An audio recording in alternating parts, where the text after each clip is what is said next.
Good morning students. I hope आप लोग ठीक ठाक होंगे।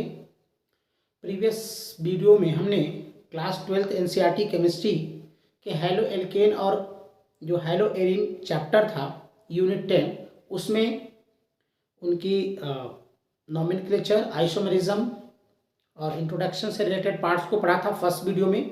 सेकेंड वाले पार्ट्स में हमने मेथड ऑफ प्रिपरेशन पढ़ा था कि कैसे हम हैलो एल्केन्स का प्रिपरेशन करते हैं, डिफरेंट टाइप के रिएक्शंस स्टडी किया था। आज हम हैलो एल्केन की फिजिकल प्रॉपर्टीज़ के बारे में स्टडी करेंगे इस वीडियो में।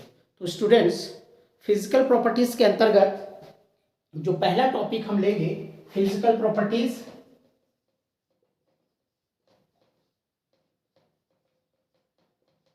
भौतिक गुणधर्म। ठीक है, तो भौतिक गुणधर्म में पहला जो प्रॉपर्टीज हम लेंगे फिजिकल स्टेट का।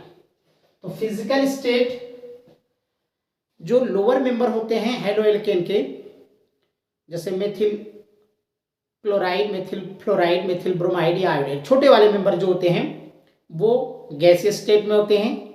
और उसके बाद अप टू 18 कार्बन तक वाले जो मेंबर्स हैं वो लिक्विड वाले हैं और वो उनका स्वीटी स्मेल होता है, मीठे गंध वाले होते हैं। और उसके बाद वाले जो होते हैं 18 कार्बन से ऑनवर्ड वाले जो हैलो एल्केन होते हैं उनके ऑर्डरलेस होते हैं और वो सॉलिड होते हैं। ठीक है, इसके बाद अगर आप मेल्टिंग पॉइंट और बॉइलिंग पॉइंट देखो तो जनरली हैलो एल्केन्स का जो मोलिकुलर वेट होता है, उनके जो पेरेंट हाइड्रोकार्बन होते हैं उनके कंपैरेटिवली ज़्यादा होता है। तो जैसे उनका मोलिकुलर वेट बढ़ेगा तो उनमें इंटर इलेक्ट्रॉनिक जो फोर्सेस होती हैं, वांडर वाल फोर्स होती है, वो इंक्रीज करेगी, इसलिए उसका मेल्टिंग और बॉइलिंग पॉइंट भी बढ़ेगा। लेकिन अगर आप हैलो ग्रुप को देखो, डिफरेंट टाइप के हैलो ग्रुप, जैसे आप RF, RCl, RBr और RI का देखो, जहां पे R ग्रुप जो आपका एल्किल ग्रुप होगा वो आपका CH3 C2H5 कुछ भी हो सकता है, CH3 Cl, यहाँ पे CH3F, CH3Br और CH3I। तो देखिए आप हाइड्रोजन ग्रुप जो है उसका साइज बढ़ रहा है, उसका एटॉमिक वेट फ्लोरो से फ्लोरीन, क्लोरीन, ब्रोमीन, आयोडीन, जैसे जैसे उसका एटॉमिक वेट बढ़ेगा वैसे वैसे उनमें फोर्स बढ़ेगी, वान डेर वाल फोर्स, और उसका बॉइलिंग पॉइंट जो होगा वो बढ़ेगा। तो बॉइलिंग पॉइंट बढ़ेगा तो इंक्रीजिंग ऑर्डर, अगर आप इसको देखें तो यहाँ पर इंक्रीजिंग ऑर्डर ये होगा, RF से अधिक होगा RCl का, देन RBr का, सबसे अधिक होगा RI का। तो अगर हैलोजन ग्रुप डिफरेंट है तो जैसे जैसे हैलोजन की साइज बढ़ेगी या हैलोजन का एटॉमिक नंबर बढ़ेगा, एटॉमिक वेट बढ़ेगा, वैसे वैसे उसका बॉइलिंग पॉइंट भी इंक्रीज करेगा। ये तो आपका पहला पॉइंट हो गया। अगर हैलोजन ग्रुप सिमिलर है और एल्किल पार्ट डिफरेंट होता जा रहा है तो उस दशा में आप देखें, जैसे C2H5, यहां से स्टार्ट करें, CH3Cl, C2H5Cl, C3H7Cl और C4H9Cl। ठीक है, अब यहां पे एल्किल पार्ट अगर आप देखें, ये जो C2H5 है आप इसको ऐसे भी लिख सकते हैं CH3CH2Cl, C3H7 को आप लिख सकते हैं CH3CH2CH2Cl। तो आप मिथाइल वाले और इस इथाइल वाले में देखेंगे आप तो CH2 का डिफरेंस आ रहा है, इनके मॉलिक्यूलर वेट में 14 का डिफरेंस आ रहा है, मिथाइल क्लोराइड और इथाइल क्लोराइड में। ठीक है, या क्लोरोमेथेन और क्लोरोइथेन में। तो जैसे जैसे यहाँ पे नंबर ऑफ कार्बन चेन में इंक्रीज करेगा वैसे वैसे उसका जो बॉइलिंग पॉइंट होगा वो इंक्रीज करेगा। तो दो चीजें आपने कही, अगर हाइड्रोजन ग्रुप बड़ा होता जा रहा है, उसका एटॉमिक नंबर बढ़ रहा है तो वहां पे बॉइलिंग पॉइंट इंक्रीज करेगा। अगर आपका साइड जो चेन है आपके एल्किल ग्रुप की, उसमें नंबर ऑफ कार्बन इंक्रीज कर रहे हैं और हाइड्रोजन ग्रुप सिमिलर है, तब भी आपका बॉइलिंग पॉइंट इंक्रीज करेगा। ठीक है, अब अगर कोई आइसोमर है तो आइसोमर के केस में आप देखेंगे, जैसे CH3 CH2 CH2 CH2 और आप यहाँ पे Br या Cl का कोई भी ले सकते हैं। सपोज करिए आपने यहाँ पे Br ले लिया, इसको लिखेंगे 1 ब्रोमो ब्यूटेन, ठीक है। इसको आप यहां की बजाय इधर भी दिखा सकते हो, 1 ब्रोमो ब्यूटेन, ठीक है। अब Br को 2 नंबर पे लगा दूं, CH3 CH2 CH, यहां पे Br लगा दीजिए CH3, इसको लिखेंगे 2 ब्रोमो ब्यूटेन। और अगर इस CH3 को यहां पे ला दो और इसका एक H यहां शिफ्ट हो जाए तो आप देखेंगे ये बन जाएगा Br, इधर आपका ये वाला CH3 है, ये CH3 नीचे की तरफ लग गया और यहां पे CH3, तो इसको आप बोलोगे 1 2 3 2 ब्रोमो 2 मिथाइल प्रोपेन। तो इसमें आप देखें कि जो 1 ब्रोमो ब्यूटेन है इस या N ब्यूटिल ब्रोमाइड है, इसका सरफेस एरिया सबसे ज्यादा होगा क्योंकि ये स्ट्रेट चेन लंबी है, तो इसका जो बॉइलिंग पॉइंट होगा वो अधिकतम होगा। तो इसका बॉइलिंग पॉइंट जो है वो 375 केल्विन है। अब Br को यहां से हटा के 2 नंबर पे लगा दिया तो इसके कंप्यूटरली ये जो आपका सेकेंडरी ब्यूटिल ब्रोमाइड है, ये तो N ब्यूटिल था, IUPAC में इसे 2 ब्रोमो ब्यूटेन कहते हैं, लेकिन जब ये 2 ग्रुप यहां पे लगे हैं, ये सेकेंडरी कार्बन, तो ये सेकेंडरी ब्यूटिल ब्रोमाइड है, तो इसका कम हो जाएगा क्योंकि सरफेस एरिया घटेगा, इसका 364 केल्विन।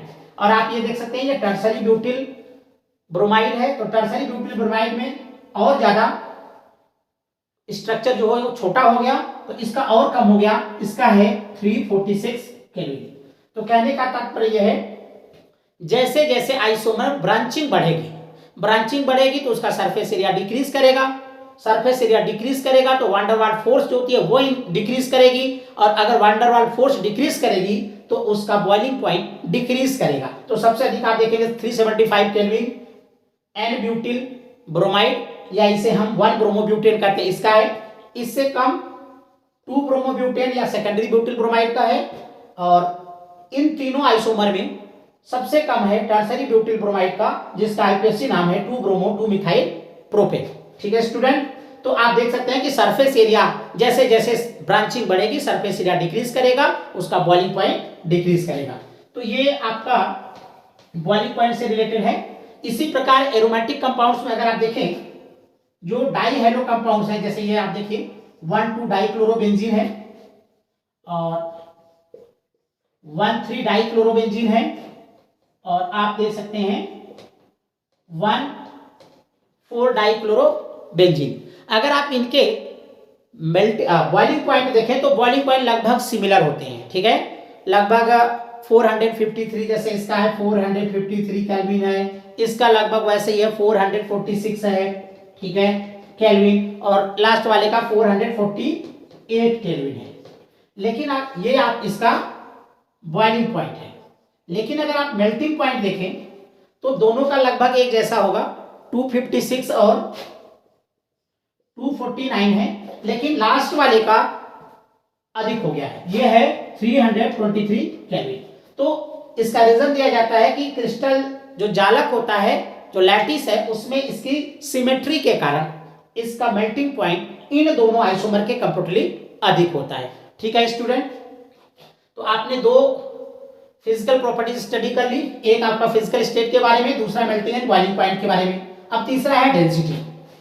जनरली जो क्लोरो और फ्लोरो डेरिवेटिव्स होते हैं, मिथाइल क्लोरोमीथेन, फ्लोरोमीथेन, वो जल की तुलना में हल्के होते हैं, लेकिन इसके ब्रोमो और आइडो डेरिवेटिव्स और जो पॉलीक्लोरो वाले डेरिवेटिव्स होते हैं वो वाटर से हैवियर होते हैं। तो डेंसिटी में आप देख सकते हैं कि फ्लोरो और क्लोरो वाले वाटर के कंपैरेटिवली हल्के हैं, लेकिन ब्रोमो, आइडो और पॉलीक्लोरो जो डेरिवेटिव्स हैं वो जैसे CCl4, CHCl3, ये जो होंगे वाटर से हैवियर होंगे, ठीक। सॉल्युबिलिटी की बात करते हैं। चूंकि RCl या RH जो बॉन्ड होता है ये पोलर बॉन्ड होता है, ठीक है ना, डेल्टा निगेटिव हो जाएगा, डेल्टा पॉजिटिव हो जाएगा, तो ये वाटर सॉल्युबल होना चाहिए। लेकिन जनरली क्या होते हैं कि ये वाटर में इनसॉल्युबल होते हैं और ऑर्गेनिक सॉल्वेंट में सॉल्युबल होते हैं। तो इसका रीजन ये होता है कि वह उतनी ही फोर्स या उतनी ही अट्रैक्शन वाले बॉन्ड का फॉर्मेशन करते हैं वाटर के साथ जितना कि उनका पहले का बॉन्ड होता है। अर्थात जो पुराना बॉन्ड इनका आपस में होता है, जब वो ब्रेक करेगा तो जो न्यू बॉन्ड का फॉर्मेशन होगा उसकी भी एनर्जी उतनी ही होगी जितना कि पहले से था। तो पहले से जब उतनी ही एनर्जी का नया बॉन्ड फॉर्मेशन करना है तो पहले वाला ही बेटर था, क्योंकि उतनी ही एनर्जी के साथ, उतनी ही फोर्स के साथ वो पहले वाले ये दोनों बधे हुए हैं। तो सॉल्युबिलिटी का सिंपली आप याद कर सकते हैं कि वाटर में इनसॉल्युबल है जनरली, ये हेवियर वाले बिल्कुल नहीं होते, छोटे वाले सेम स्ट्रेंथ वाले हो सकते हैं, लेकिन ऑर्गेनिक सॉल्वेंट जैसे ईथर है, अल्कोहल है, बेंजीन, इनमें ये सॉल्युबल होते हैं। नेक्स्ट प्रॉपर्टी है स्टेबिलिटी की। स्टेबिलिटी में अगर आप देखें तो जैसे RF है, RCl, RBr और RI, तो ये वाला छोटा एटम है फ्लोरीन, इनकी बॉन्ड लेंथ जो होती है ये बॉन्ड लेंथ छोटी होगी। तो जब बॉन्ड लेंथ छोटी होगी तो इसकी स्ट्रेंथ क्या होगी, अधिक होगी। तो ये अगर स्ट्रेंथ ज्यादा है तो इसकी स्टेबिलिटी भी ज्यादा होगी। अब ये बड़ा हो गया, बॉन्ड लेंथ बढ़ गई, थोड़ी स्ट्रेंथ कम हो गई, तो इसकी तुलना में इसका कम होगा। अब फिर ये और बड़ा हो गया तो बॉन्ड की लेंथ बढ़ गई, स्ट्रेंथ और कम हो गई, तो इसके बाद इसका नंबर आएगा और सबसे कम ये। तो स्टेबिलिटी अगर आप देखेंगे तो जो फ्लोरो वाला होगा R, आप यहाँ पे CH3CH2H5 कुछ भी ले सकते हैं R के स्थान पे, तो इस तरह से फ्लोरो, देन क्लोरो, ब्रोमो और आइडो, इस टाइप से इनके जो भी मेंबर्स होंगे उनमें स्टेबिलिटी का ऑर्डर डिक्रीजिंग ऑर्डर में होगा। डाइपोल मोमेंट में जनरली क्या होना चाहिए कि डाइपोल मोमेंट आप अगर देखें तो जैसे CH3F है, CH3Cl है, CH3Br है और CH3I है, तो सबसे अधिक इसका होना चाहिए था, लेकिन इसकी साइज बहुत छोटी है, ठीक है। तो सबसे अधिक होता है फर्स्ट नंबर पे मिथिल क्लोराइड का, सेकेंड नंबर पे ये होगा, थर्ड नंबर पे आपका ये होगा और फोर्थ नंबर पे ये होगा। तो स्टूडेंट्स, आज हमने हैलो एल्केन्स के जो फिजिकल प्रॉपर्टीज थी उसमें physical state, melting and boiling point के बारे में, डेंसिटी, सॉल्युबिलिटी, स्टेबिलिटी और डाइपोल मोमेंट, इनके बारे में स्टडी किया। नेक्स्ट वीडियो में हम केमिकल प्रॉपर्टीज के बारे में स्टडी करेंगे। तो तब तक के लिए थैंक यू।